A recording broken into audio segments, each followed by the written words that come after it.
You always said that strength and conditioning were kind of one of your go-tos. It's something that came natural to you in playing football in high school.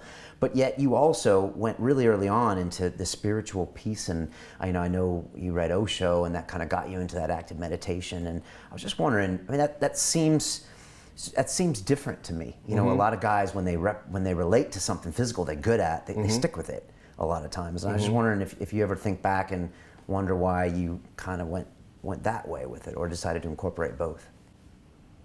Well, I didn't choose to incorporate both. I experienced that my body is my mind.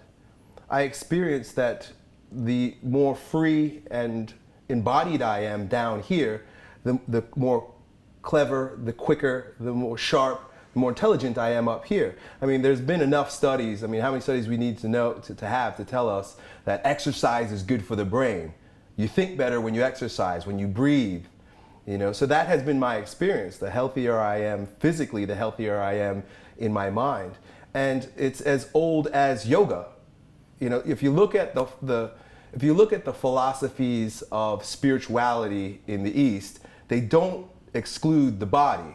You've got Qigong, you got Tai Chi, you got all the martial arts, you got yoga.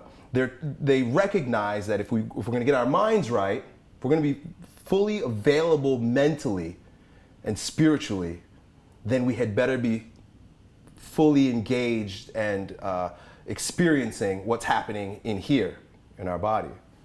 Well, I used to train martial arts for a long time, and I finally realized I was training jiu-jitsu and Thai boxing, and I realized there's nowhere else as kind of a mature male in his late 20s where I got to express myself physically. It was like, it really was an art for me, because I couldn't dance, and it wasn't allowed in society to be aggressive. And so when I was doing this, I could yell and punch and kick, and every now and then I would realize, wait a second, I'm doing these carnal things that I'm just repressed to now. I just went and trained today, and I did like this leg workout, and I've been watching some of your videos lately, and I'm like, I didn't scream, I didn't shake around, I didn't do anything cathartic. I just pumped some iron in a quiet kind of way, and then went home and took a shower, and I feel like I missed something there. Yeah, you missed that energetic release. You missed that full experience of doing the thing, rather than, you see, when we go to the gym and we have a goal in mind and we go through the motions robotically, it robs us of the experience of the actual workout.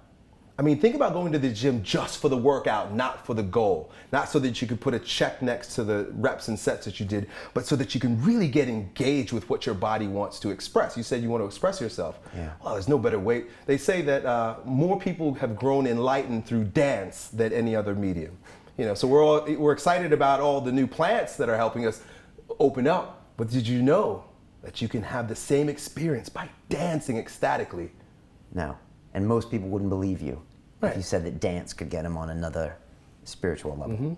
So we kind of rob ourselves of that. Is that the kind of Western way, or is that the mind? Civilized way. Civilized way. Okay. So the way that we can keep you keeping you go to work. Right. So that's a way, kind of a control method, the mind. Yeah. Well, right. Again, the body's the mind.